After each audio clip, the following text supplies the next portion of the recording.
Hi, welcome to the Corner of Knit and Tea, episode 299. My name is Laura. I'm also known as Fluffyk on Ravelry, Fluffykira on Instagram and Twitter. I blog over at thecornerofknitandtea.com, and that's where this episode and every episode show notes will be. I have an Etsy shop called The Corner of Knit and Tea where I sell my handspun yarns and patterns. And we do have a Ravelry group, although it's kind of quiet of late. I'm still mulling over what I should do about that. I'll get into that in just a minute. I hope that you are doing well. It is Monday, October 12th. I had a good weekend. Wes was out most of the day Saturday, so I had the house to myself. The weather was beautiful.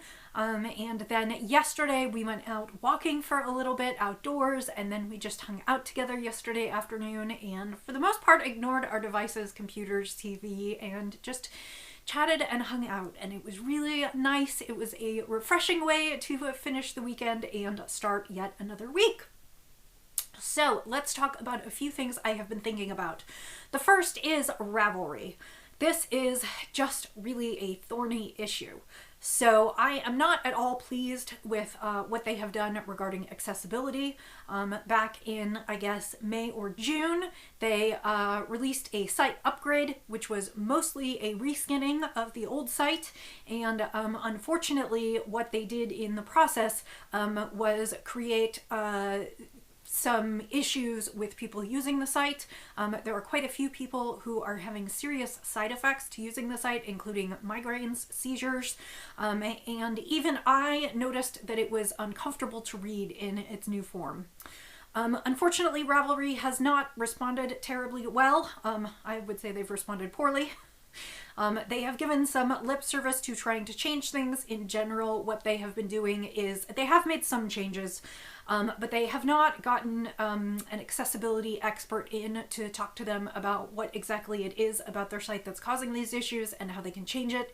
Instead, they are making small changes, and some of them are useful. They have made some changes in the way the font presents itself and in suspending animations and removing drop shadows, but the sad fact is that the site remains unusable for quite a few people.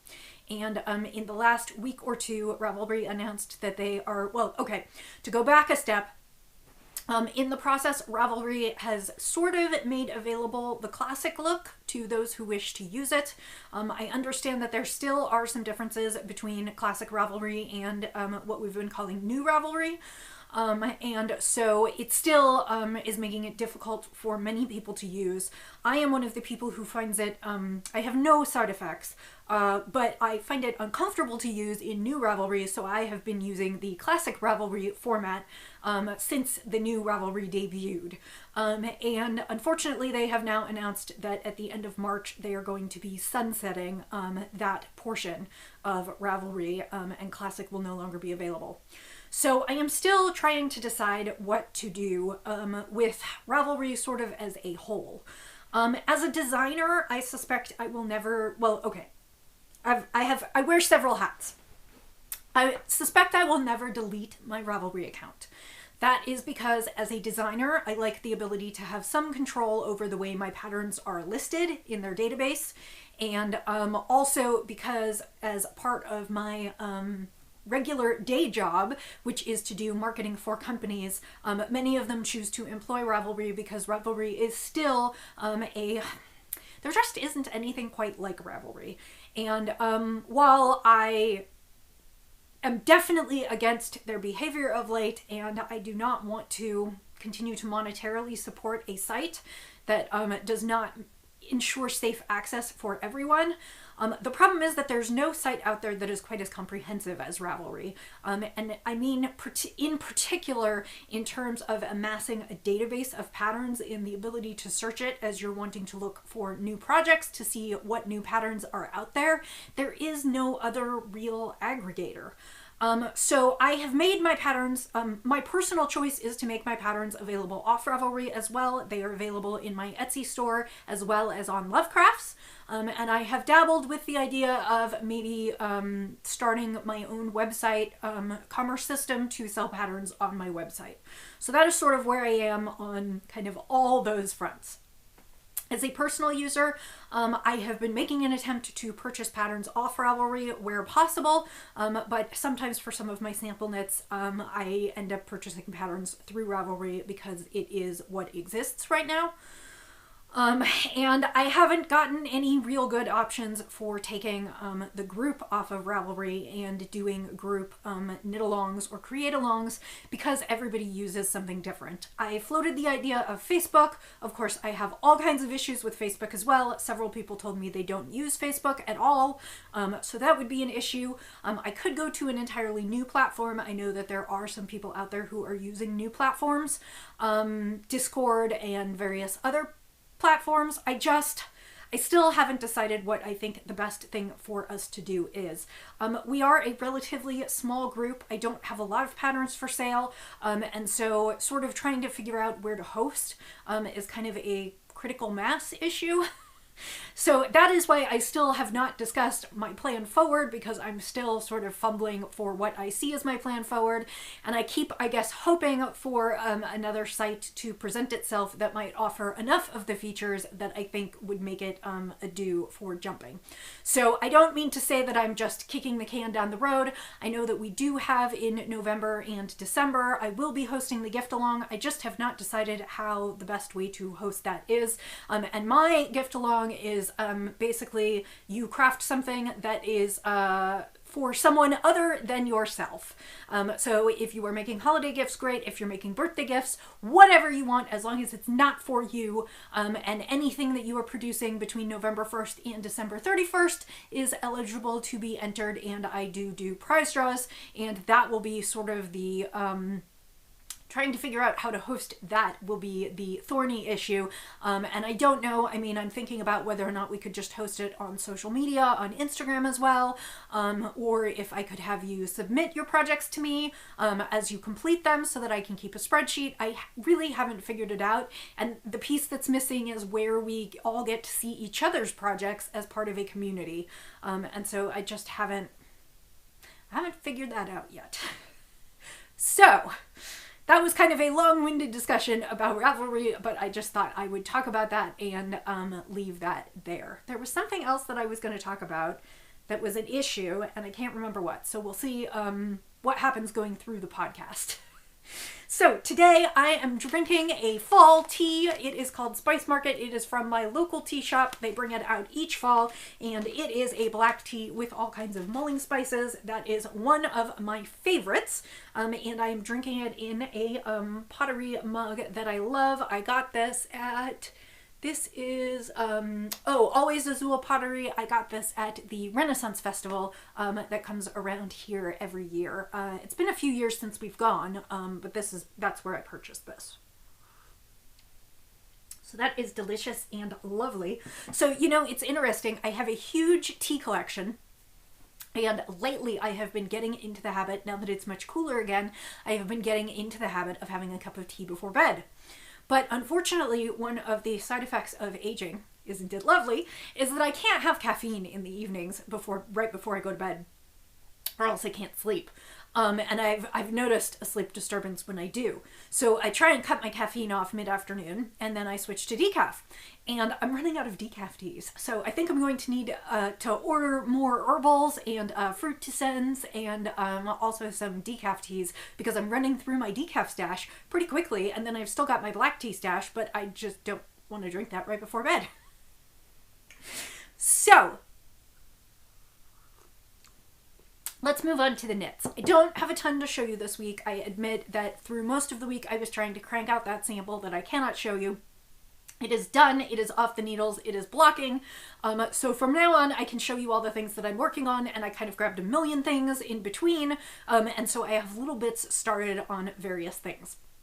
I do have one finish for this week, and this is a second Daniel's hat. The hat is called Daniel's Hat. It is by Laura Chow, and it is a free pattern on the Isolde Teague website, so you can get to it outside of Ravelry, and I will make sure that the link in the show notes takes you to the webpage, since that's an easy way to get to the free pattern without going through Ravelry.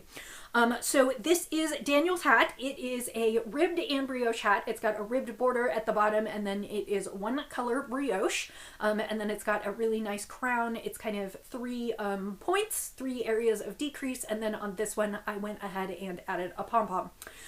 This is supposed to be the, I believe, child and adult small. It definitely fits me.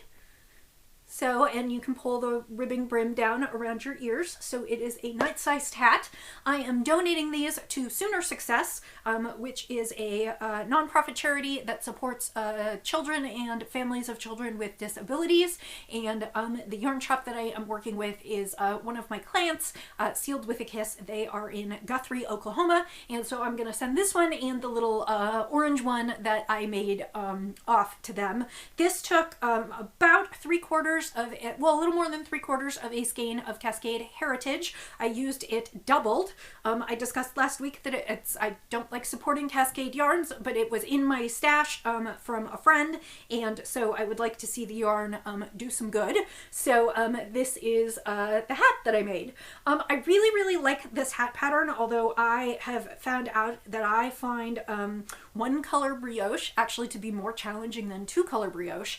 And the reason that I find it that way is because I find it difficult to correct mistakes and to to see if I have made a mistake, because it's all 1 color.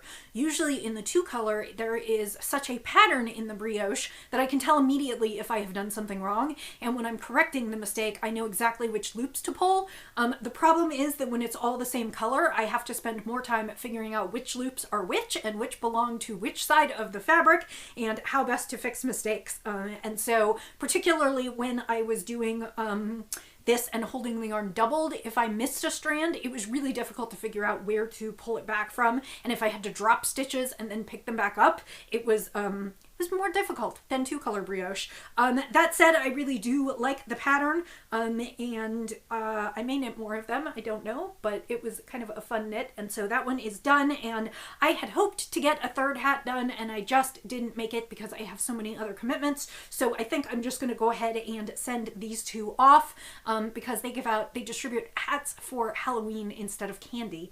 And I don't know, again, if they're going to be doing that this year, but they are still collecting hats, and they hope to make a donation to the organization, even if they have to be held or redistributed at a later point in time.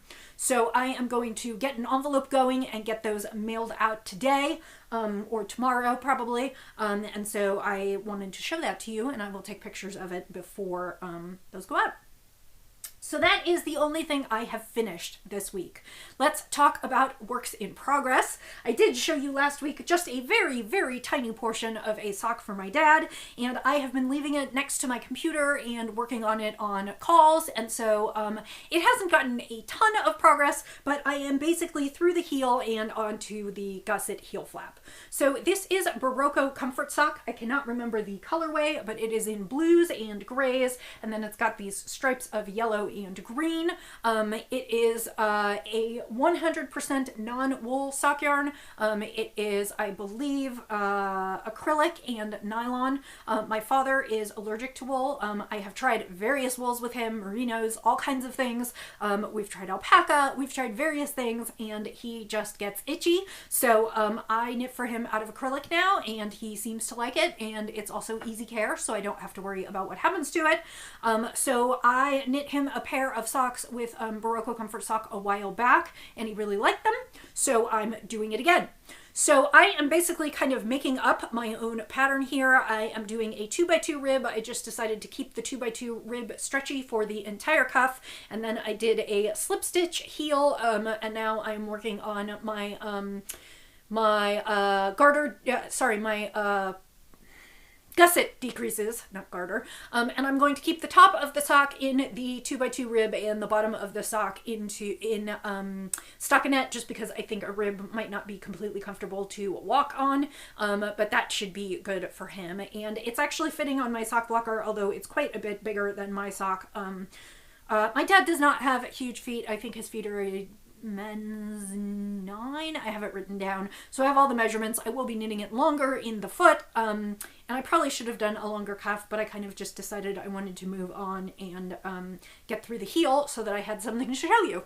And also because I need to take a photo of it to use for a post, and I wanted to have more than just the cuff done. So I'm going to continue to work on these throughout the rest of the month, and hopefully finish these this month. These are for a holiday gift for my family. Everyone's getting socks except for my brother-in-law. I don't know what he's getting yet because my sister seemed to think he might not enjoy socks. So I need to check in with her about that again. If he does enjoy socks, I will find something in my stash and knit him probably just some real plain socks. I have kind of a dusty blue that would actually work for him. So we'll see about that. But that is what I'm doing for my dad. Again, no specific pattern. I started out with a stitch count of 72 and it came out like impossibly huge. So I think I am doing 68 stitches and I think that should be sufficient. Like my family is just not small. My family is just not small. My family is just small people. My mom is 5'2.5" and very tiny. My dad is 5'9", I think. And then I'm 5'3", and my sister is kind of the giant compared to me. She's 5'6". So that's kind of where and we all have small feet. And mine are 6'1/2". My mom's are 5. So we're not big people. So these socks should be good for him. So the two other projects that I worked on this week, and I brought them to show you because I just didn't have very much to bring to show you. I am knitting chicken feathers again, and these are the red and white chicken feathers. I showed you the red last week that I was spinning. I'm also spinning white, and I'm just doing a whole nother chicken. These have not been blocked yet. They'll get blocked after this, but these are kind of the stacks of feathers that I create. It's a lot of pieces, and then they're sewn together in kind of clumps, and then they can be applied to the chicken bodies. So that is what I'm working on right now. And we'll continue to work on it for the next couple weeks. I also didn't bring any spinning today because I still probably have, I think I've spun about a pound or a little more than that. Well, actually, I think I've spun 2 bobbins each of the red and the white at this point, and so that is probably a pound. And then I still have a half pound of white, another half pound of red, and then I also have maybe a couple ounces of black because we are going to experiment with some new things. And so I'm going to take some of the yarns that I'm creating and do some swatching, or I don't know if it would be called swatching. I'm going to do a few different kinds of feathers and try to put in some new techniques. So I still have plenty to spin. That will probably take me another week or two before I get back to spinning for the shop. And next week, I should say, today is the 299th episode. This might have been what I was going to reference up front, which means next week is the 300th episode. I will have some giveaways for that, and some of that will potentially include my spinning for you. So that will be kind of on my next spinning docket, but tune in next week for that one. So finally, I cast on a new shawl this week. I received a box of yarn from Zen Yarn Garden to work on more samples, and the funny thing was that so I contacted them when I ran out of yarn on my Hope and Feathers, which happened several weeks ago, for those of you who have been with me for a while, and they said, okay, let me put together a list of other samples that I want you to knit and ship it all in the same box so that we can sort of save on shipping, because they have to either ship from Canada or they have to cross the border into the US to ship, which has been difficult of late because the border has remained closed. So they put together what they wanted to send me. They sent me the box. It has all these beautiful yarns in it, and the only thing that is missing is the skein that I needed to finish that shawl. So they are working on getting that out to me, but in the meantime, I decided to start on something else. I had one more ball of their Nightshade yarns. You have seen these for a while now. Their Nightshade yarns it is a 3-ply yarn where one of the plies is black, and then they have dyed the other plies in color. And basically what it is the yarn comes 3-plied, 2 plies are white, 2 plies are natural, 1 is black, so they dye it, and only the 2 plies that are white take the color.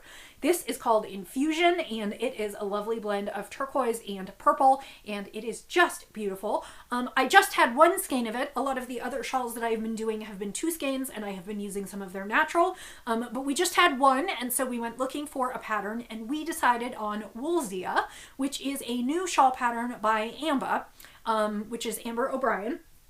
And she did hers in a variety of ways. It is a shawl pattern there are 2 sizes. It's a small or a large, and the small can be knit in 400 yards, and the large can be knit, the large is forecasted to be knit in 960 yards, and I believe she developed the large also to go along with a gradient kit of mini skeins. So, but the pattern is very, very simple. I'm not going to give away the secret sauce because it is a paid for pattern, but the pattern is a pretty simple repeat, and basically she says you can knit as many repeats as you can get out of your skein of yarn, and just save just a little percentage of your yarn for the picot bind off at the end. So it's just a really simple shawl. It doesn't have a lot. It's mostly just eyelet lace and garter ridges, and it is a really nice shawl, I think, for variegates and for solids or for gradients, sort of whatever you want to do.